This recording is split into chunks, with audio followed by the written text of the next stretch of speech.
Mandvi મુન્દ્રાને green city બનાવવા ધારાસભ્યનું અભિયાન। હાલના સમયમાં જ્યારે ગ્લોબલ વોર્મિંગ ચિંતાનો વિષય બન્યો છે, ત્યારે પ્રકૃતિનું જતન કરવું જરૂરી બન્યું છે।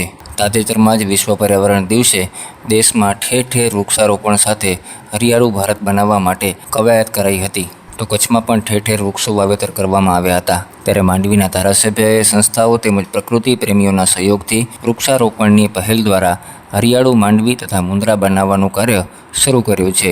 માંડવીના ધારાસભ્ય અનિરુદ્ધ દવેએ અનોખું અભિયાન છેડી શહેર અને તાલુકા વિસ્તારોમાં 15,000 જેટલા વૃક્ષો વાવેતરનો સંકલ્પ કર્યો છે અને આ સાથે વૃક્ષ વાવેતરનો પ્રારંભ કરાયો હતો। ચોમાસાની સિઝન સુધીમાં માંડવી અને મુન્દ્રા વિસ્તારમાં 30,000 જેટલા વૃક્ષ વાવવાનો લક્ષ્યાંક નક્કી કરવામાં આવ્યો છે। ગ્લોબલ કચ્છ અને સદભાવના સેવા ફાઉન્ડેશનના સહયોગથી 2 સભ્યોની ટીમો દ્વારા જે તે વિસ્તારમાં જઈ વૃક્ષારોપણની જરૂરિયાતવાળા સ્થળ પર ખાડા ખોદવા, વૃક્ષનું વાવેતર કરવું અને પિંજરાથી સુરક્ષિત કરી ટેન્કર દ્વારા દરરોજ પાણી આપીને 3 વર્ષ સુધી વૃક્ષનો ઉછેર કરી માવજત કરવાની જહેમત ઉઠાવવામાં આવશે।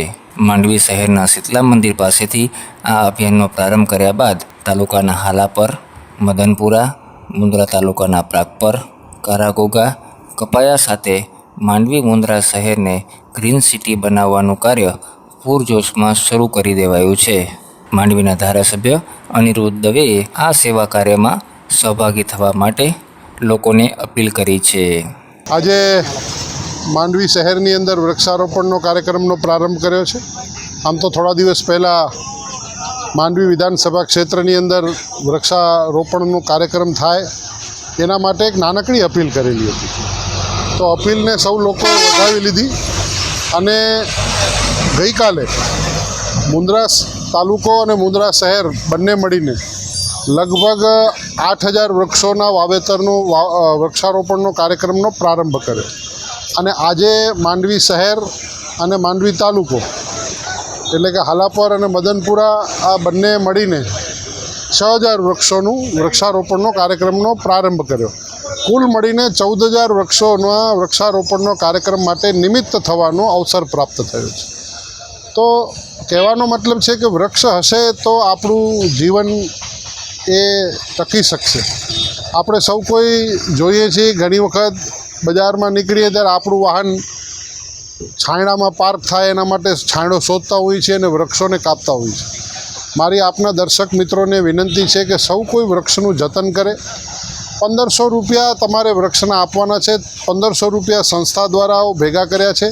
એમ કરીને 3,000 રૂપિયાના ખર્ચે 8 થી 10 ફૂટ ઊંચું સાથે પિંજરાવાળું અને આ વૃક્ષને 3 વર્ષ સુધી સાચવી શકે એ માટેના સદભાવના ચેરિટેબલ ટ્રસ્ટની સાથેના કરારો થયેલા છે।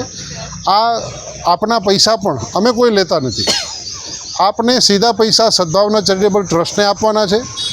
અમે માત્ર નિમિત્ત બનેલા છીએ અને એ નિમિત્ત બની અને આ વૃક્ષનું જતન થાય એના માટેના આપણા પ્રયાસો કર્યા છે। સદભાવના ચેરિટેબલ ટ્રસ્ટ પણ વૃદ્ધાશ્રમ, ગ્લોબલ કચ્છ, કચ્છમિત્ર, સુખનું સરનામું સૌ સંસ્થાઓ સાથે મળીને આ 10 ફૂટનું ઊંચું પિંજરા સાથે આવનારા 3 વર્ષ સુધી વૃક્ષનું જતન થાય એ રીતે આનું આયોજન કરેલું છે અને આપણે ગામે ગામ જોયું છે કે દરેક જગ્યાએ આ જતનના ફળ મીઠા મળેલા છે।